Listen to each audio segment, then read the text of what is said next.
제가 동력하는 연구소 중에 비블로스 성경 인문학 연구소라는 곳이 있습니다. 사당동에 위치해 있는데요. 자주 그곳에 가게 되죠. 사당역을 지나가다 보면 거기에 큰 대형 서점이 있는 것을 알 수가 있습니다. 연구소에서 시간을 보내기는 좀 어중간하고 또 뭔가 다른 것을 하기에 좀 시간이 부족할 때에는 가끔 이 서점을 들립니다. 과거에 그 서점을 들렸을 때에 우연히 이 책을 하나 본 적이 있습니다. 제목은 푸념도 습관이다. 우에니시 아키라라고 하는 일본의 작가가 쓴 책으로 2019년에 출판이 되었습니다. 사실 처음에 이 책 제목을 보았을 때는 그렇게 마음에 들지 않았습니다. 아니, 세상에 사람이 살아가면서 이 얼마나 빡빡한 세상 속에서 푸념 한마디도 못하는가.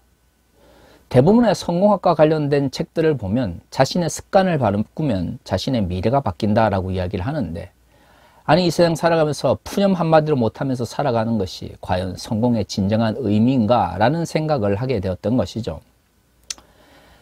물론 개인적으로 저는 이 책에 전부 동의하지는 않습니다만은 그럼에도 불구하고 이 책에서 굉장히 인상적인 한 구절을 발견할 수 있었습니다. 일반적으로 사람들에게는 남에게 맡겨놓은 일에 이러쿵 저러쿵 참견과 불평을 하려는 심리가 있습니다. 자기가 한 일에 대한 결점은 쉽게 못 보지만 타인의 결점은 눈에 잘 띄는 법이기 때문입니다. 책 주제와는 관계가 없을지 모르겠지만 개인적으로 타인의 잘못에는 굉장히 엄격하면서 자신의 잘못에는 굉장히 너그러운 인간의 이중성에 대해서 굉장히 잘 표현한 문장이다 라는 생각을 했습니다.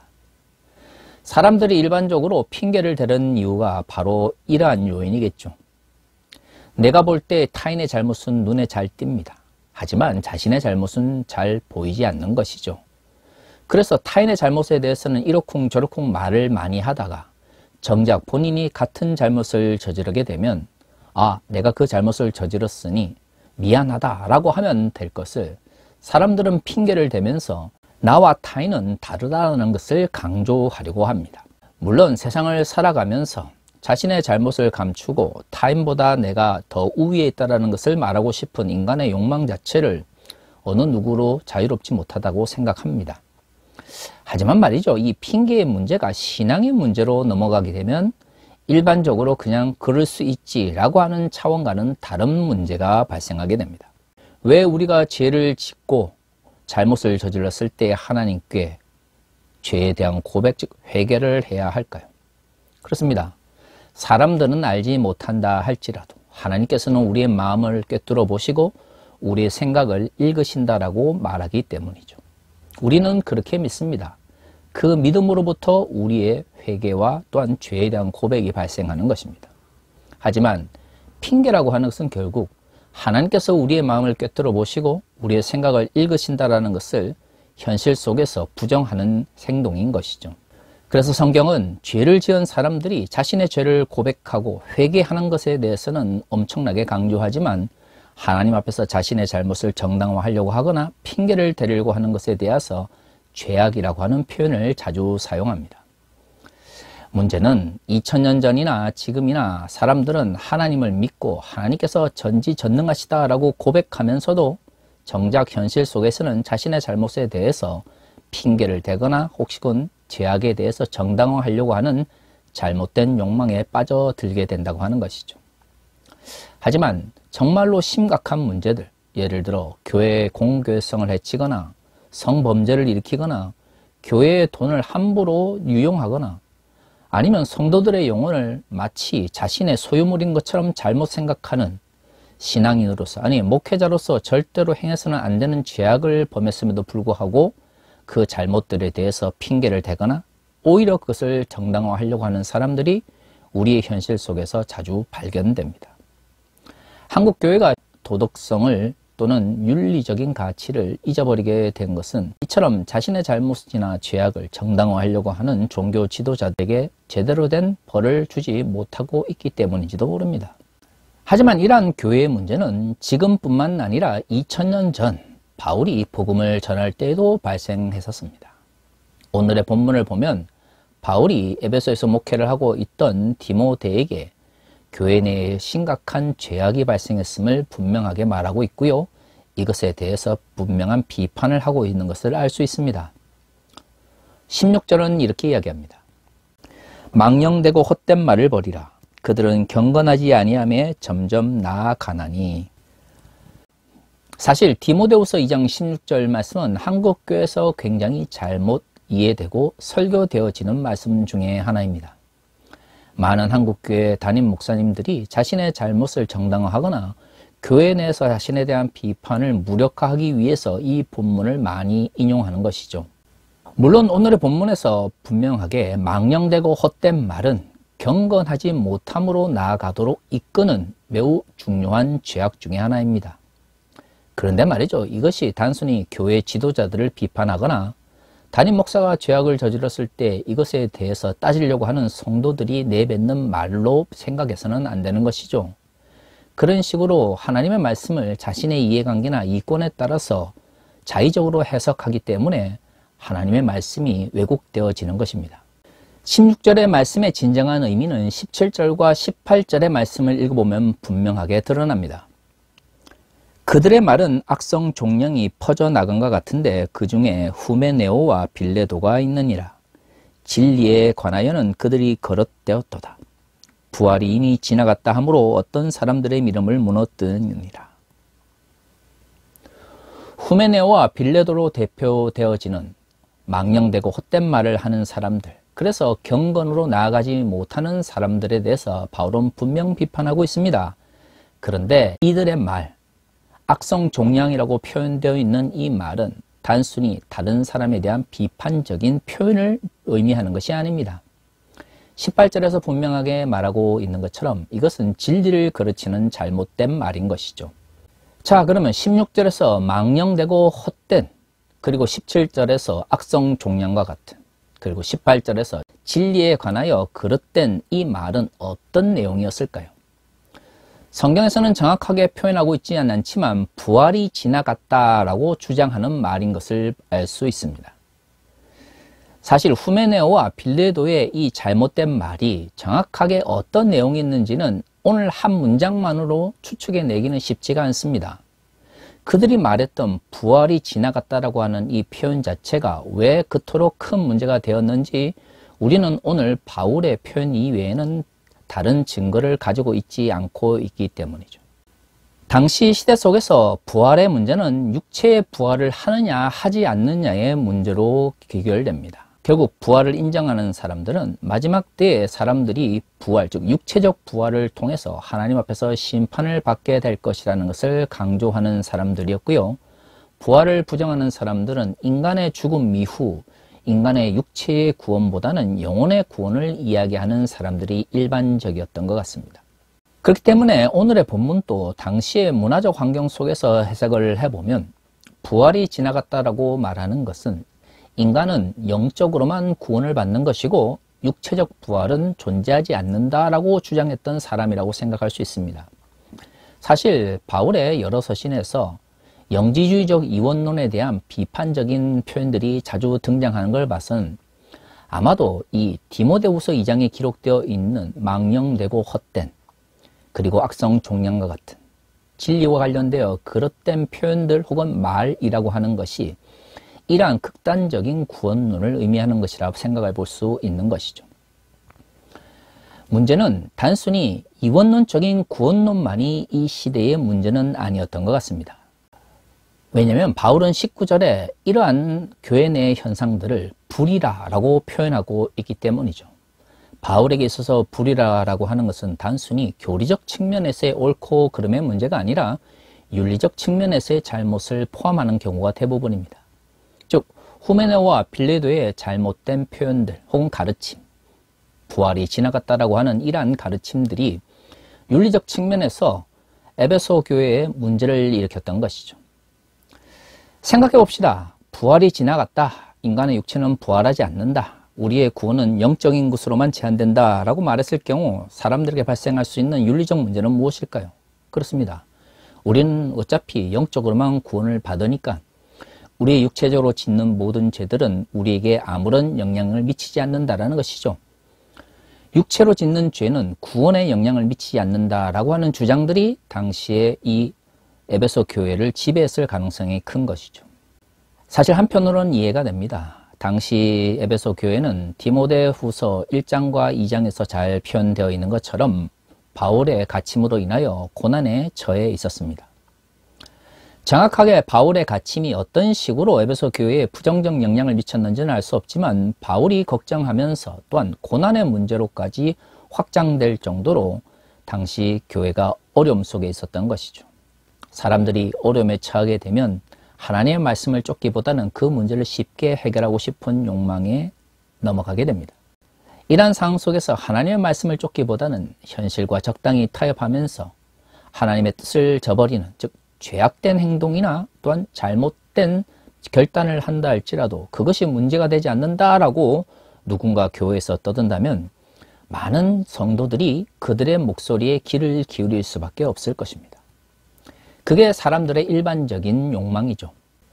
하지만 바울이 후메네오와 빌레도라고 하는 교회 지도자들을 분명하게 표현하고 있는 것은 그들이 이렇게 주장한 것이 단순히 교회의 어려움을 쉽게 해결하기 위한 것이 아니라 그들의 이권과 이해관계와 그들의 가르침이 연결되어 있었기 때문이다라고 생각할 수 있습니다. 바울은 교회 지도자들에 대해서 다양한 형태의 권면과 비평을 표현하고 있는데요. 그럼에도 불구하고 어떤 교회 지도자들은 용서하기도 하고요. 어떤 교회 지도자들에서는 그들의 잘못에도 불구하고 껴안을 것을 말하고 있습니다. 이런 경우는 인간이 어쩔 수 없이 때로는 사람들의 연약함으로 인하여 무너지는 경우에 대부분 긍정적인 표현 혹은 부드러운 권면을 하고 있는 것이죠. 하지만 자신의 이권이나 이해관계로 인하여 하나님의 말씀을 저버리거나 진리를 왜곡할 경우 바울은 절대로 타협을 이야기하지 않습니다. 사실 초기 교부들의 삶 속에서도 각 시대의 상황 속에서 특히 교회가 어려운 가운데 있을 때 그 어려움을 해결하기 위하여 하나님의 말씀을 각 시대의 상황 속에서 다양한 형태로 해석하는 사람들이 존재했습니다. 예를 들어 저는 개인적으로 교회 체제나 교회 지도자들을 지나치게 강조하는 것에 대해서 약간 부정적인 생각을 가지고 있는데요. 3세기에 활동했던 키프리아누스 같은 경우에는 서방 교회의 교회 체제를 형성하는 데 매우 중요한 역할을 감당했고 또한 성직자 중심의 교회 제도가 정립되는 데 큰 영향력을 미쳤습니다. 하지만 키프리아누스가 활동하던 시대에는 교회가 큰 고난 가운데서 순교자들이 발생하던 때였습니다. 키프리아누스 역시도 첫 번째 박해 때는 피해갔지만 두 번째 박해 때에는 순교를 하게 되죠. 이처럼 교회를 위하여 자신의 욕망이나 이해관계가 아니라 타인을 위하여 하나님 말씀을 그 시대 속에서 재해석하려고 하는 사람들은 시대가 지나고 나면 그들에 대한 긍정적인 평가들이 나타날 수밖에 없습니다. 하지만 자신의 욕망이나 이익 혹은 이해관계 때문에 하나님의 말씀을 의도적으로 왜곡하는 사람들에 대해서는 불의를 행하는 자들이기에 분명히 그들을 떠나야 한다고 말하고 있는 것이죠. 사실 지나간 역사 속에서는 우리는 누구나 쉽게 이렇게 평가합니다. 그렇지, 교회 지도자들이 자신의 이해관계나 이권에 따라서 잘못된 말씀을 전한다면 반드시 그들을 떠나고 잘못된 가르침과 그것으로 인해서 발생하게 되는 불의로부터 떠나는 것은 너무나 당연한 것이다 라고 말이죠. 하지만 현실 속에서는 그것이 참 쉽지가 않습니다. 왜 그럴까요? 법적인 측면에서나 사회윤리적 측면에서, 아니 개인윤리적 측면에서 분명 잘못되고 자신의 이권이나 이해관계를 위해서 하나님의 말씀을 왜곡하고 또한 교회를 몰락으로 내미는 교회 지도자들임에도 불구하고 왜 수없이 많은 교인들이 그들을 따르고 그들의 말에 귀를 기울일까요? 정말로 중요한 것은 불의를 떠나야 된다라고 하는 당연한 바울의 가르침이 왜 실천되지 않느냐 하는 것입니다. 제가 생각하기에는 죄악을 저지른 목사들이 자신의 잘못에 핑계를 대거나 자신의 잘못을 정당화하려고 하는 그 말에 교인들이 반응하는 이유는 실질적으로는 하나님을 믿지 않기 때문입니다. 고등 종교로 갈수록 눈에 보이지 않는 신적 존재 혹은 초월적 존재에 대한 신앙을 강조합니다. 기독교가 정말로 고등 종교로 발전해 나갔다면 눈에 보이진 않지만 진리라 받아들여지는 말씀을 믿고 나아가는 신앙이 기독교라고 하는 고등 종교에 있어서 매우 중요합니다. 문제는 그것이 누구나 중요하다는 걸 알매도 불구하고 인간의 기본적인 욕망은 좀 더 쉽게 신비한 현상들을 직면하고 싶어 하는 마음이 있다라고 하는 것이죠. 오늘날 한국 교회에서 그러한 저급한 욕망을 충족시켜주는 대상이 바로 교회의 지도자들입니다. 하나님은 눈에 보이지 않고요. 예수의 말씀은 진리다라고 말하지만 2000년 전 우리를 떠나 미래에 다시 오실 그분이다라고 생각하는 많은 이들이 지금 성령께서 우리와 함께 하신다라고 고백함에도 불구하고 하나님을 대신해서 하나님의 뜻을 전달해 주는 사람으로서 성령이 아니라 교회 지도자들이나 담임 목사라고 생각하는 이들이 많은 것이죠. 그들은 목사님을 존중하거나 또는 존경해야 된다라는 명목으로 섬김에 나서지만 결국 그들이 목사를 존중하거나 존경한다는 의미의 섬김은 엄밀한 의미에서 우상 숭배와 같습니다. 한국에서 발생하고 있는 다양한 담임 목사들이나 교회 지도자들을 인해서 발생하는 문제들에 있어서 왜 동일한 종교 중독의 현상이 나타날까요? 그렇습니다. 담임 목사에 대한 존경이나 존중이 패티시처럼, 즉 주술적 대상으로 종교 지도자들을 바라보기 때문입니다. 그럼에도 불구하고 사람들은 자신이 눈에 보이지 않는 하나님을 대신해서 눈에 보이는 종교 지도자들을 섬기며 따른다라고 하는 것을 인정하고 싶어 하지 않는 것이죠. 그래서 문제가 발생하는 것입니다. 분명 죄를 짓고 혹은 범죄를 행하고 하나님의 말씀을 저버림에도 불구하고 그들을 떠나지 못하고 그들에게 얽매이는 이유는 그들이 하나님을 대신해서 자신의 길흉화복을 주관한다라고 하는 잘못된 환상에 빠져 있기 때문이죠. 하지만 우리가 분명히 기억해야 되는 것은 그리스도인들의 섬김의 대상은 목사나 교회 지도자가 아닙니다. 성경은 분명히 우리에게 섬김의 대상을 말하고 있죠. 즉 사회적 약자들과 고난받고 있는 자들을 향한 섬김이야말로 성경이 말하고 있는 진정한 섬김인 것이죠. 그리스도인들은 그렇기 때문에 우리 주변의 사회적 약자들과 고난 가운데 있는 이들에 대한 관심을 저버려서는 안 됩니다. 하지만 어느 순간부터 한국 교회에서 그리스도인의 섬김의 대상은 목사가 되어져 버린 것이죠.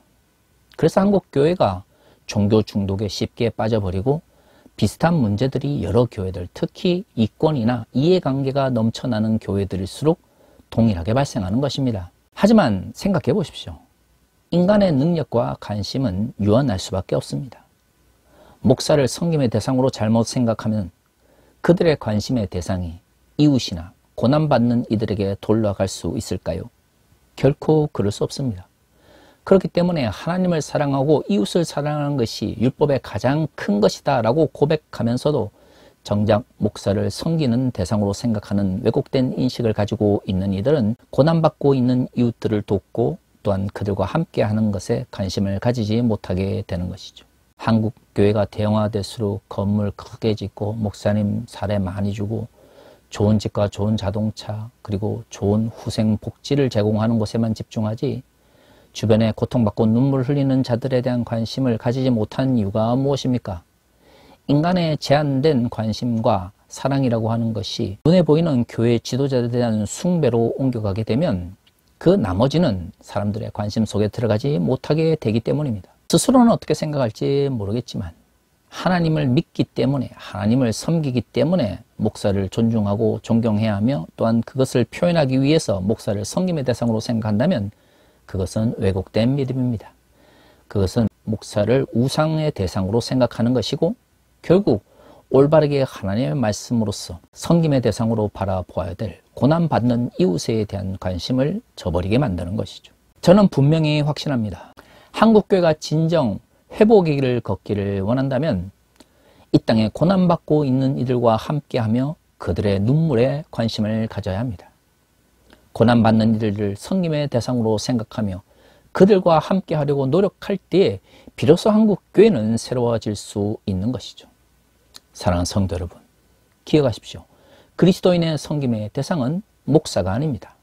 고난받고 있는 우리들의 이웃인 것이죠. 자신의 이권과 이해관계에 따라서 하나님의 말씀을 왜곡하고 있는 교회 지도자들, 담임 목사들이 있다면 그들을 떠나야 합니다. 19절에 주의 이름을 부른다는 것이 무엇입니까? 하나님을 올바르게 믿고 살아가기를 원하는 사람들을 표현하는 것이죠.